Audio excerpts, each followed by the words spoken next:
Dès les origines du christianisme, il y a eu des divisions et des séparations. Aujourd'hui, nous sommes les héritiers de trois principales divisions qui nous séparent, mais nous cherchons, grâce au mouvement œcuménique et grâce à l'engagement de l'Église catholique en particulier, à surmonter ces divisions de différentes façons.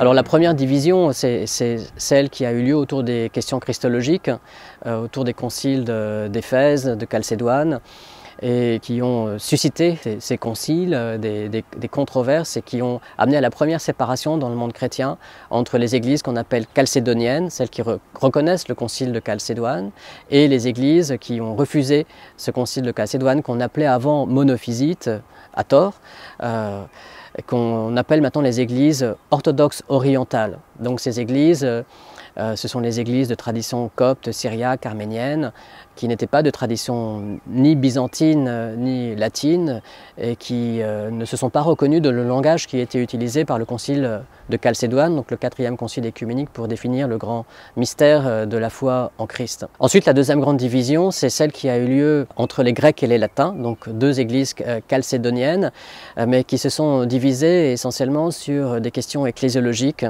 au XIe siècle. La date symbolique, c'est celle de 1054, lorsque le représentant du pape a excommunié le patriarche de Constantinople et réciproquement. Cette division, dont nous subissons encore les conséquences, a marqué la séparation entre l'univers grec et l'univers latin, donc entre l'église que nous appelons aujourd'hui l'église orthodoxe, ou les églises orthodoxes, et l'église latine.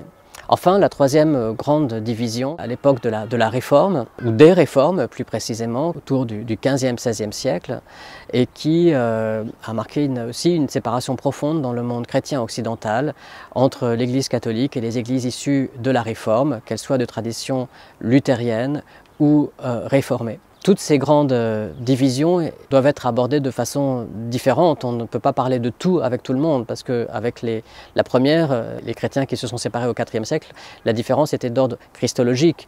Avec les orthodoxes, c'était surtout la conception de l'Église et aussi les questions liées à l'Esprit Saint. Avec les chrétiens occidentaux, c'était aussi des questions ecclésiologiques, mais aussi des questions d'ordre moral, comme celle de la justification. Donc il faut aborder toutes ces questions dans le cadre de dialogues bilatéraux. Alors nous avons trois grands types de dialogues finalement avec ces églises. Il y a d'abord le dialogue qu'on appelle le dialogue de la charité, c'est-à-dire la rencontre fraternelle qui permet de rétablir la confiance. Parce que s'il n'y a pas de confiance entre nous, on ne peut pas parler de théologie. Cela paraît maintenant évident, mais à l'époque du Concile Vatican II, ça ne l'était pas. C'est-à-dire simplement le fait de se retrouver, de se rencontrer, de se parler comme des frères en Christ. C'est cela qu'on appelle le dialogue de la charité. Et l'Église catholique, en particulier le Conseil pontifical pour l'unité des chrétiens, travaille beaucoup à construire ce que le pape François appelle la culture de la rencontre entre les chrétiens de différentes traditions. Ensuite, il y a ce qu'on appelle le dialogue de la vérité, qui est le dialogue théologique. Et pour cela, l'Église catholique a lancé un grand nombre de dialogues. Il y a une vingtaine de dialogues théologiques maintenant qui existent avec les principales traditions chrétiennes d'Orient et d'Occident pour essayer de résoudre les questions théologiques, qu'elles soient d'ordre christologique, pneumatologique, ecclésiologique, moral et autres. Ensuite, il y a ce qu'on appelle le dialogue de la vie. Le dialogue de la vie, ce sont différents types d'écuménisme qui nous permettent de nous retrouver à différents niveaux de la vie concrète des chrétiens. Le premier type de dialogue de la vie, c'est l'écuménisme pastoral, donc toutes les questions de mariage mixte, par exemple, qui sont très importantes parce que l'unité des chrétiens, elle commence dans les familles et donc les mariages mixtes sont on peut dire des laboratoires de l'unité des chrétiens. Il y a aussi l'écuménisme qu'on appelle pratique, Donc comment est-ce que les chrétiens peuvent témoigner ensemble sur des grandes questions de société comme la question de l'écologie, la question de la pauvreté, la question des migrants, d'autres questions de justice et de paix qui sont aussi des lieux où les chrétiens peuvent témoigner ensemble. Et puis, il y a aussi ce qu'on appelle l'écuménisme culturel, c'est-à-dire essayer de, au-delà de nos différences culturelles, de retrouver notre foi commune. C'est aussi un domaine important parce que finalement les chrétiens ont été séparés pour des questions souvent culturelles. La langue entre les Grecs et les Latins ne se comprenait plus, des mentalités différentes, des approches différentes, tout cela aussi a contribué beaucoup à la division. Et donc, l'écuménisme culturel consiste à promouvoir des projets communs au niveau culturel, que ce soit dans le domaine scientifique, académique, artistique et autres. Donc ce sont les trois grands types de dialogue, dialogue de la charité, dialogue de la vérité, dialogue de la vie, avec ces différents types d'écuménisme. Mais le plus important finalement, c'est ce qu'on appelle l'écuménisme spirituel, c'est-à-dire la prière pour l'unité. Le père Paul Couturier avait l'habitude de dire que finalement, les chrétiens forment une sorte de monastère spirituel, c'est-à-dire que les chrétiens de différentes traditions du monde entier prient pour l'unité, ils sont unis comme des moines d'un monastère qui unissent leurs prières pour l'unité des chrétiens. Et sans cette prière pour l'unité, tout le travail que nous faisons, tous ces différents dialogues seraient vains.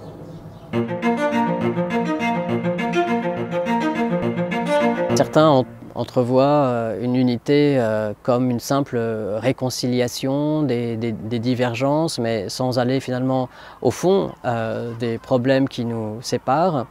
Les catholiques et les orthodoxes ont une vision de l'unité dans la foi, les sacrements et les ministères. Et cette unité, elle se réalisera, et c'est ça le but du mouvement écuménique, dans la communion au même corps et sang du Christ. Autour du même autel. Les catholiques d'ailleurs, les orthodoxes aussi, estiment qu'il y a un lien étroit entre communion ecclésiale et communion eucharistique. C'est-à-dire qu'on ne peut pas être en communion eucharistique si on n'est pas en pleine communion ecclésiale. Et que la pleine communion ecclésiale, elle se manifestera précisément dans la communion eucharistique. Et donc la communion eucharistique n'est pas un moyen pour arriver à l'unité, elle est le but. Elle sera au terme du chemin. Même s'il peut y avoir des exceptions et que parfois il peut être recommandé, même comme le dit le Concile Vatican II, de pouvoir recevoir les sacrements chez les uns et chez les autres. Mais tout de même, cela doit rester comme un but et non pas comme un moyen de l'unité. Il faut aussi avoir à l'esprit que les questions du dialogue écuménique ont évolué au fil des années. Il y a 60 ans, à l'époque du Concile Vatican II, on utilisait souvent l'adage « la foi divise et l'action unie », parce qu'on avait en tête les grandes divisions, en particulier sur les questions de la justification avec les luthériens. Tandis qu'on mettait en avant l'action qui nous permettait de nous rapprocher les uns des autres, d'agir ensemble, et finalement qui était un moyen de retrouver une certaine communion.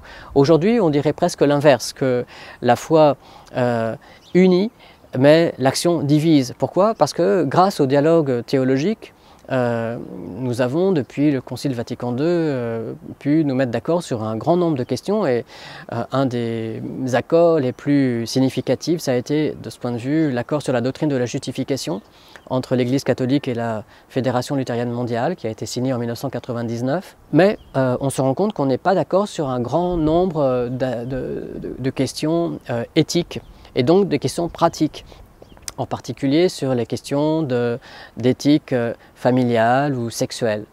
Et donc, nous sommes divisés sur des questions qui concernent l'action. Même si nous avons maintenant beaucoup d'accords sur les questions théologiques, les questions de foi.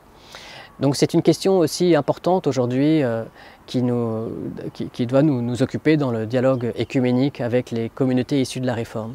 Pendant longtemps, on a pensé, en particulier juste après Vatican II, que l'écuménisme consistait dans des consensus. Donc il faudrait dialoguer pour trouver des consensus sur les questions de la foi qui restent controversées. Aujourd'hui, on se rend compte que écuménisme des consensus, il est difficile parce qu'on a souvent des langages différents, des approches différentes, et que le but de l'écuménisme, ce n'est pas de trouver un plus petit commun dénominateur de la foi, qui serait réducteur et qui serait souvent pas acceptable par les grandes traditions chrétiennes qui sont soucieuses de garder justement la richesse de leur identité. Et aujourd'hui, on parle beaucoup de l'écuménisme comme échange des dons, c'est-à-dire que ce que l'Esprit Saint a semé dans les autres traditions est aussi un don pour nous. Aujourd'hui, nous avons cette vision de l'unité, non pas comme la recherche d'un plus petit commun dénominateur, mais comme un échange des dons. C'est une expression qui a été utilisée par Jean-Paul II. La première fois, c'était au cours d'une homélie dans laquelle il commentait l'adoration des mages. C'est d'ailleurs une très belle image, parce que les mages aussi cheminaient ensemble.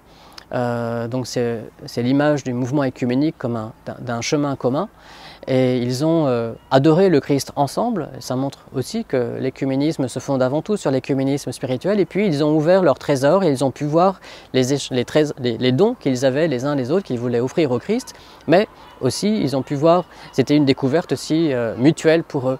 Un des leitmotifs du pape François en ce qui concerne l'écuménisme, c'est que les chrétiens doivent marcher ensemble, prier ensemble et travailler ensemble. Et ce triptyque, il est très, très significatif de son approche de l'écuménisme et de l'unité. Cette unité, elle sera donnée non pas au bout du chemin, mais en chemin, chemin faisant. Un aspect fondamental de l'écuménisme tel qu'il a été promu par Vatican II, c'est que l'unité des chrétiens, ce n'est pas d'abord une question de relation extérieure avec les autres chrétiens, c'est une question intérieure, c'est une question interne.